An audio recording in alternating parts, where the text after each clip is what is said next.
जय श्री हरमिलाप साहेब जी। कार्तिक महत्व 34वां अध्याय। सूत जी ने ऋषियों से कहा प्रसंग बखान। 34वें अध्याय पर दया करो भगवान। हे सूत जी, यह पीपल का पेड़ शनिवार के अतिरिक्त सप्ताह के बाकी दिनों क्यों नहीं पूजा जाता? सूत जी ने कहा, समुद्र का मंथन करने से जो रत्न देवताओं को मिले, उनमें से देवताओं ने लक्ष्मी और कौस्तुभ मणि भगवान विष्णु को दे दी थी। विष्णु भगवान जब श्री लक्ष्मी जी से विवाह करने के लिए तैयार हुए तो लक्ष्मी जी ने कहा, हे प्रभु, जब तक मेरी बड़ी बहन का विवाह नहीं हो जाता, आप मुझ छोटी बहन से विवाह कैसे कर सकते हैं? इसलिए आप पहले मेरी बड़ी बहन का विवाह करा दीजिए, बाद में मुझसे विवाह कीजिए, क्योंकि यह प्राचीन नियम है। सूत जी बोले, लक्ष्मी जी के ऐसे वचन सुनकर भगवान विष्णु ने लक्ष्मी जी की बड़ी बहन का विवाह उद्दालक ऋषि के साथ करा दिया। वह अलक्ष्मी बड़ी कुरूप थी। उसका बड़ा मुख, चमकते हुए दांत, वृदा के समान शरीर, बड़े बड़े नेत्र और रूखे बाल थे। महर्षि उद्दालक भगवान विष्णु के आग्रह पर उससे विवाह कर उसे वेद मंत्रों की ध्वनि से गूंजते हुए अपने आश्रम में ले आए। वेद ध्वनि से गुंजित हवन के पवित्र धुएं से सुगंधित उस ऋषि के मनोहर आश्रम को देखकर वह बड़ी दुखी हुई। उसने महर्षि उद्दालक से कहा, इस आश्रम में वेद ध्वनि हो रही है, अतः यह स्थान मेरे रहने योग्य नहीं है, इसलिए तुम मुझे किसी दूसरी जगह ले चलो। उसकी बात सुनकर महर्षि उद्दालक ने कहा कि तुम यहाँ पर क्यों नहीं रह सकती हो, और तुम्हारे रहने योग्य दूसरी जगह कौन सी है, यह मुझको बताओ।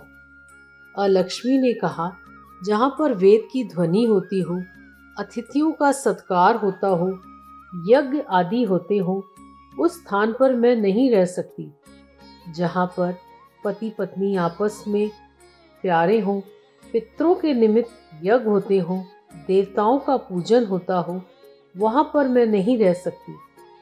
जहाँ पर दिन रात पति पत्नी लड़ते हों और जहाँ से अतिथि लोग सदा निराश लौटते हों, जहाँ पर पूज्य वृद्धों, सत्पुरुषों तथा मित्रों का अनादर होता हो, और जहाँ दुराचारी, चोर, पर स्त्रीगामी प्राणी रहते हैं, जहाँ पर गौओं का वध, मद्यपान, ब्रह्म हत्या आदि पाप होते हैं, वहाँ पर मैं प्रसन्नता पूर्वक निवास करती हूँ। सूत जी ने कहा, इस प्रकार अलक्ष्मी के वचन सुनकर महर्षि उद्दालक का मन खिन्न हो गया। वह इस बात को सुनकर चुप रह गए। थोड़ी देर चुप रहने के बाद उन्होंने कहा कि अच्छा, तुम्हारे लिए ऐसा ही स्थान खोजूंगा। अतः मैं जब तक तुम्हारे लिए ऐसा स्थान ढूंढ कर ना आऊं, तब तक तुम इसी पीपल के नीचे चुपचाप बैठी रहो। सूत जी ने कहा, महर्षि उद्दालक उसे पीपल के नीचे बिठाकर उसके रहने योग्य जगह ढूंढने के लिए चले। लेकिन जब वह बहुत समय तक प्रतीक्षा करने पर भी वापस नहीं लौटे तो अलक्ष्मी रोने लगी। उसका बुरी तरह से रोना जब लक्ष्मी जी ने वैकुंठ में सुना तो वह भी व्याकुल हो गई। उन्होंने दुखी होकर भगवान विष्णु से कहा, हे प्रभु, मेरी बड़ी बहन अलक्ष्मी पति के त्याग देने से अत्यंत दुखी हो गई है। हे नाथ, यदि मैं आपकी प्रिय पत्नी हूँ तो आप उसे आश्वासन देने के लिए उसके पास चलिए।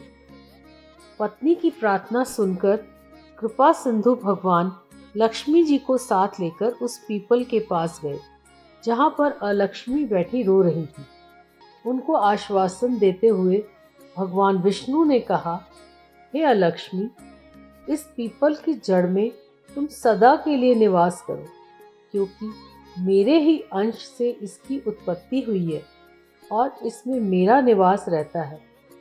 प्रतिवर्ष गृहस्थ लोग तुम्हारा पूजन करेंगे और उन्हीं के घर में तुम्हारी छोटी बहन निवास करेगी। स्त्रियों को विविध प्रकार के उपहारों से तुम्हारी पूजा करनी चाहिए। मनुष्यों को चाहिए कि वह पुष्प, धूप, दीप, गंध आदि से तुम्हारी पूजा करें, तभी लक्ष्मी जी उन पर प्रसन्न होंगी। सूत जी ने कहा, भगवान श्री कृष्ण सत्यभामा तथा पृथु और नारद का संवाद तुमको सुना दिया, जिसके सुनने से ही मनुष्य के सब पाप नष्ट हो जाते हैं और से बैकुंठ की प्राप्ति होती है। अब तुमको जो पूछना हो पूछ सकते हो, उसे मैं विस्तार से कहूँगा। सूत जी की बात सुनकर सौनकादि ऋषि महर्षि थोड़ी देर तक प्रसन्न चित्त से वहां बैठे रहे। बाद में वह श्री बद्री नारायण जी के दर्शन को चल दिए।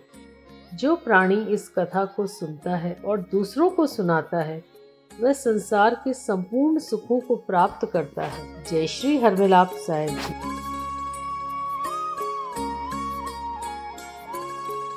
जय श्री हरमिलाप साहिब जी। कार्तिक महात्म्य 35वां अध्याय। अनुपम कथा कार्तिक होती है संपन्न, इसको पढ़ने से श्री हरि होते हैं प्रसन्न। इतनी कथा सुनकर ऋषिवर कहने लगे, हे सूत जी, अब हम आपसे तुलसी के विवाह की विधि पूछना चाहते हैं, सो कृपा करके वर्णन कीजिए।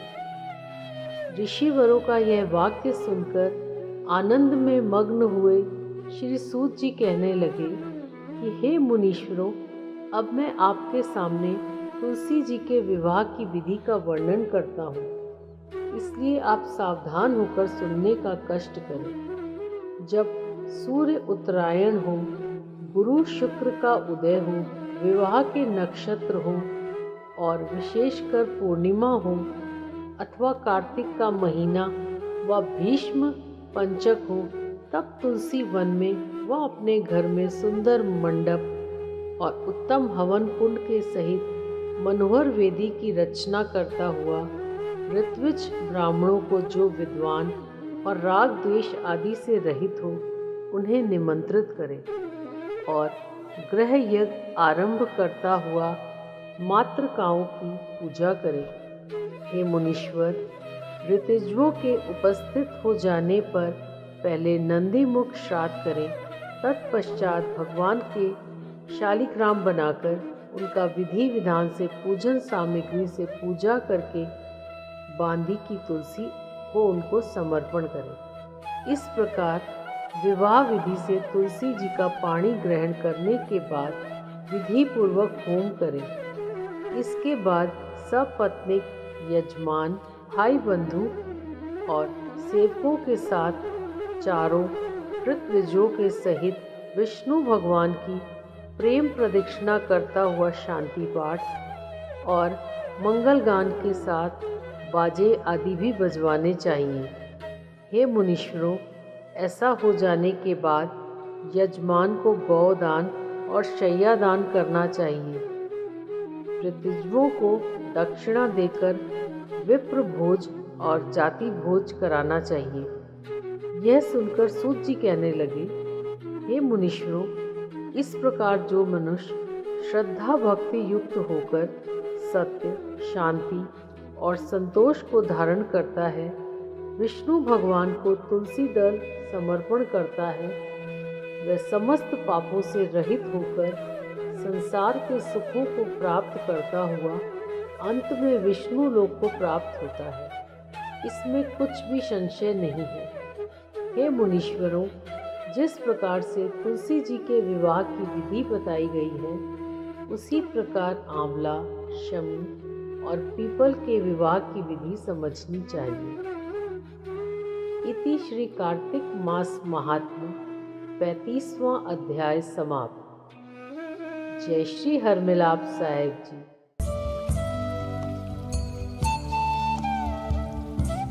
तुलसा महारानी नमो नमो, हर की पटरानी नमो नमो, ब्रह्म दिए जाइए नमो नमो, श्री कृष्ण वे आइए नमो नमो, बैकुंठो आइए नमो नमो, बैकुंठ तेरा वासा नमो नमो, पूरी कर मेरी आशा नमो नमो, अन्यो रंबा खटो के आरी, तुलसा भी जो बाल कवारी, जा मेरी तुलसा हुई अंगूरी, शालीग्राम जी दी आशा पूरी।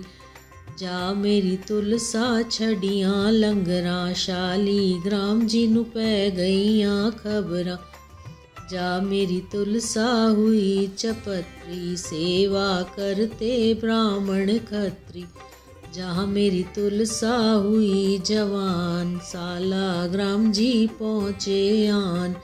जा मेरी तुलसा पहने सूहे, शालीग्राम जी आ गए बूहे।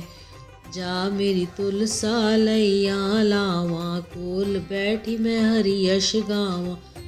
जान मेरी तुलसा बैठी डोली, सारी संगत जय जय बोली।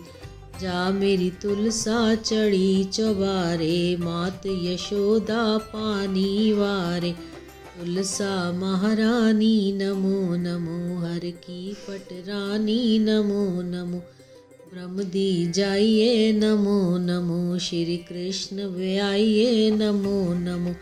बैकुंठो आई नमो नमो, बैकुंठ तेरा वासा नमो नमो। बोलो तुलसा महारानी की जय। जय श्री हरमिलाप साहिब जी।